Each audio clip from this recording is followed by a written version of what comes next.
एक ऐसा ग्रुप जो लगातार निशाने पे रहता है अलग अलग देशों के, चाहे इराक हो, चाहे सीरिया हो या फिर टर्की। आखिर कौन है ये कुर्दिश लोग और क्यों ये परेशान है? क्या है इनकी डिमांड और कब से कुर्दिस्तान बनाने का मामला दुनिया में आया और क्यों कुर्दिस्तान बन नहीं पा रहा है? क्या ये कुर्द क्रिश्चियन है, मुस्लिम है, कौन है, कहां पर रहते हैं, क्या इनकी डिमांड्स हैं और क्यों वर्ल्ड वॉर 1 की एक प्रॉब्लम आज तक इस रीजन में कई लोगों को परेशान किए हुए है? आइए जानते हैं इस पूरी कहानी को कि सीरिया में असद के जाने के बाद कैसे अब टर्की के निशाने पर कुर्दिश पॉपुलेशन आ चुकी है। Welcome to PW only IAS और आइए जानते हैं इस पूरी कहानी के बारे में। सबसे पहले न्यूज पे जाने तो रिसेंटली न्यूज ये आई है कि टर्किश मिलिट्री ने 21 से भी ज्यादा कुर्दिश मिलिटेंट्स को मार गिराया है सीरिया और इराक के रीजन। अब आपके मन में सवाल होगा, यहां सीरिया में तो हाल में ही हमने जाना था एचटीएस नाम का एक मिलिटेंट ग्रुप था, इसने वहां असद को हराया, असद की गवर्नमेंट को सीरिया से भगाकर असद को रशिया भागने में मजबूर किया और एचटीएस का कब्जा हो गया, जिस एचटीएस को इनडायरेक्टली टर्की सपोर्ट कर रहा था। और हमने पहले भी बोला था कि टर्की एचटीएस को सपोर्ट सिर्फ इसलिए नहीं कर रहा कि वो असद को हटाना चाहते हैं, तो एक तरह से शिया रूलर हो गए, बल्कि टर्की इसलिए भी उन्हें हराना चाहते हैं कि ना सिर्फ उनकी रिफ्यूजी, जो सीरिया से कई सारे सुन्नी मुस्लिम रिफ्यूजीज जो टर्की में आए थे वो टर्की से वापस सीरिया जा सकें, बल्कि उनका यह भी मिशन है कि अपनी बाउंड्री को सिक्योर करें और इवेंचुअली इनके थ्रू वो जो दूसरे लोग हैं, जो कुर्द हैं, उनको भी तबाह कर सके। कुर्द एक ऐसी एथनिक ग्रुप है जिसकी डिमांड सालों से रही है अपना स्टेट बनाने की। दुनिया के सबसे बड़े स्टेटलेस कम्युनिटी का नाम है कुर्द्स, जो असल में मुस्लिम है। मेजरली इसमें सुन्नी मुस्लिम्स हैं वो, लेकिन एथनिकली कल्चरली ये काफी डिस्टिंक्ट है, काफी अलग है बाकी मुस्लिम्स की अपेक्षा। और मिडिल ईस्ट में इनकी खुद की एक कल्चर, खुद की एक आइडेंटिटी रही है, लेकिन इनकी दुर्दशा जैसे बलूच लोगों की आप कह सकते हो, कुछ उस तरह ही रही है, क्योंकि इनका बंटवारा कई देशों में हुआ पड़ा है। और अक्सर चाहे बात सीरिया की हो, चाहे बात इराक की हो या फिर टर्की की हो, रूल कोई भी करे, हारते वहां पर कुर्द ही हैं।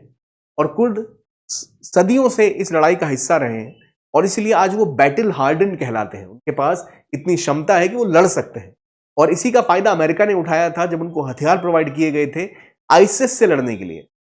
और आईसिस को हराने में एक बहुत बड़ा रोल निभाया था कुर्दिश फोर्सेस ने, जिसके बाद कुर्दों को फिर उम्मीद जगी थी कि शायद अमेरिका हमारी मदद करे जीतने में अपना खुद का देश, लेकिन वो पूरा नहीं हो पाया।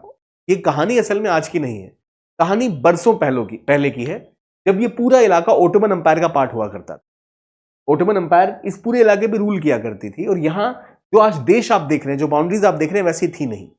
इस इलाके में जो पहाड़ी इलाकों में, माउंटेनियस रीजन में जो लोग रहते थे, उनका नाम था कुर्दिश कम्युनिटी के लोग। वर्ल्ड वॉर 1 जब लड़ी जा रही थी तो ब्रिटिशर्स ने वादा भी किया था इनको कि अगर आप लड़ेंगे ओटोमन्स के खिलाफ तो आपको आपका देश बना के देंगे, कुर्दिस्तान। वहां डिमांड थी कि उन्हें कुर्दिस्तान मिलेगा, जिसके अंदर कुर्द लोग अपना खुद का एक स्टेट, अपनी नेशनैलिटी का बना पाएंगे।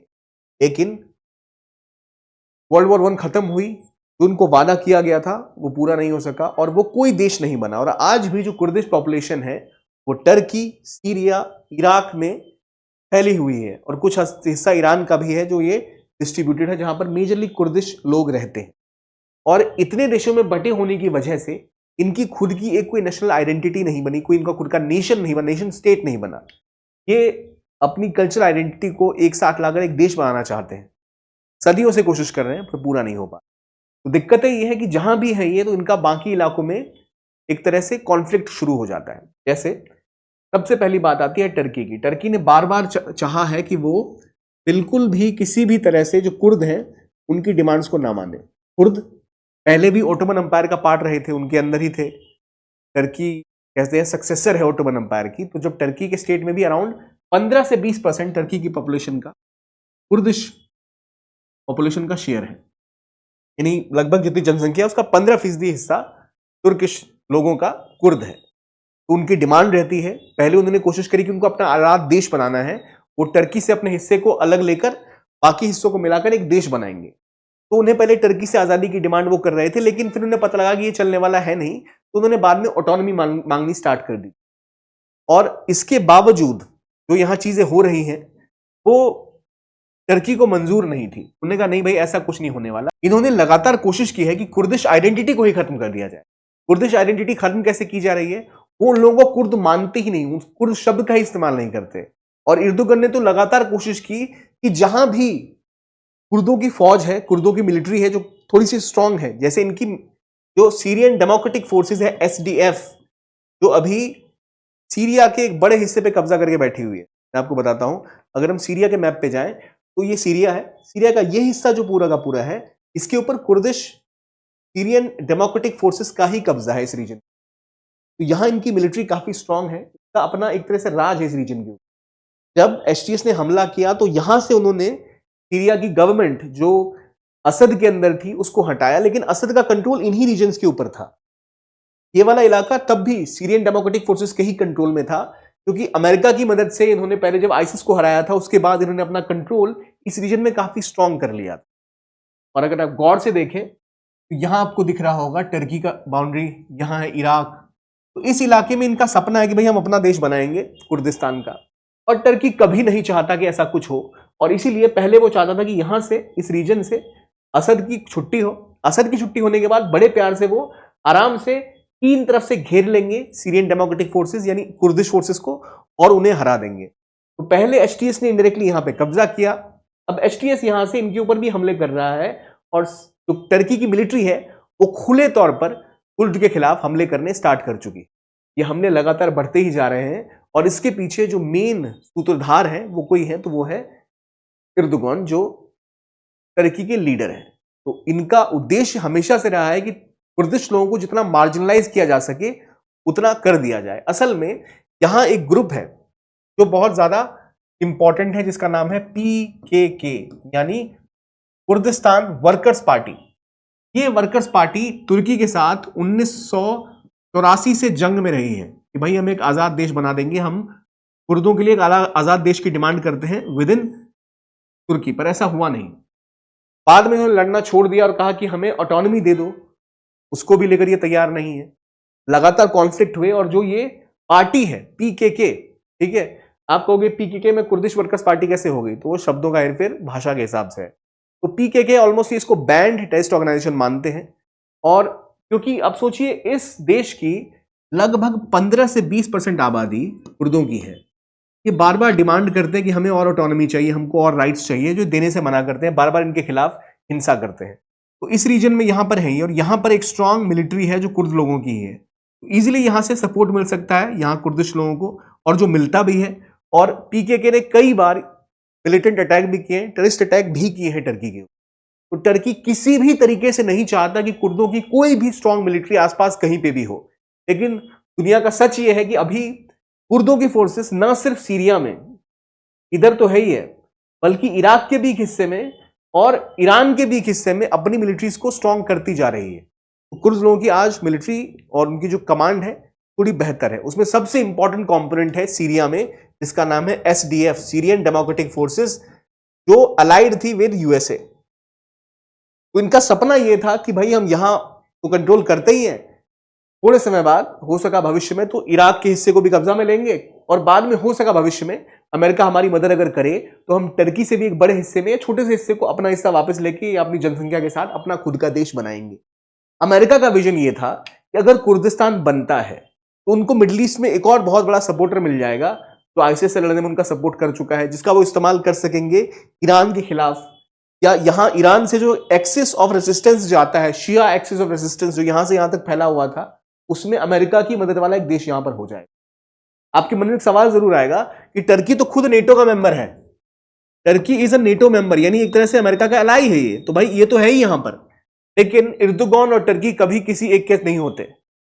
ये पुतिन के साथ भी बात करते हैं, चाइना के साथ भी बात करते हैं। तो अमेरिका को लग रहा था कि जो कुर्द है इनको अगर सपोर्ट किया जाए या इनको कुछ ऐसे सिग्नल्स दिए कि भाई हो सकता है हम आपके साथ भला कर दें, तो ऐसा अगर होगा तो यहां पर एक ऐसा स्टेट बन जाएगा जो हमारे लिए बहुत इंपॉर्टेंट और कंफर्टेबल हो सकता है। इसीलिए यहां पर लगातार ये बातें होती रही। लेकिन अगर हम इनके इतिहास में जाए तो जो ओटोमन अंपायर का ये हिस्सा था, जहां पर ये बड़ी मात्रा में रहा करते थे कुर्दिश लोग, इनको इनका हक कभी मिला नहीं। ये लोग ऐसे हैं जो मेसोपोटामिया के टाइम से यहां रहते आए हैं। इतने बड़े जो पीरियड में लड़ाइयां लड़ने के बावजूद इनके हक की पूर्ति नहीं होती। जब आईसिस का कब्जा हुआ, इवन असद ने भी इनके खिलाफ वॉर क्राइम्स किए थे। टर्की लगातार इनके लोगों को मारता रहता है। जो इराक में जो भी मिलिटेंट फोर्सेस आती हैं, कोई अगर जिहादी ग्रुप्स वहां जीतते हैं तो वो भी कुर्द्स के खिलाफ एक्शन लेते हैं। तो इसलिए Kurds are seen as the largest stateless people of the world, जिनकी बात और जिनकी डिमांड्स को कभी पूरा नहीं किया जाता। तो ये एक बहुत ही दुखद स्थिति है जो अभी आप कुर्दिश लोगों के साथ देख रहे हो। और मे बी आगे के टाइम में जब ये वॉर और बढ़ेगी और एचटीएस जैसा ग्रुप एर्दोगान के अंदर आकर सीधी लड़ाई यहां लड़ेगा, और शायद हमें आने वाले दिनों में ये कॉन्फ्लिक्ट खुले तौर पर यहां लड़ता दिखाई देगा।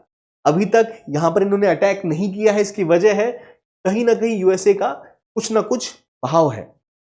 और ये अच्छे से जानते हैं एर्दोगान कि अगर डोनाल्ड ट्रंप इलेक्शन जीत के आते हैं, तो वो इलेक्शन जीत ही चुके हैं, वो अगर राष्ट्रपति बनते हैं तो वो एक सवाल खड़ा करेगा कि क्या टर्की या तुर्की जो उसका नया नाम है, वो एक्शन लेके कुर्दों को खत्म कर पाएगा, या फिर डोनाल्ड ट्रंप कुर्दों की मदद करेंगे और वहां पर शायद उनको सपोर्ट मिले एक देश बनाने में या एटलीस्ट ऑटोनॉमी लेने में।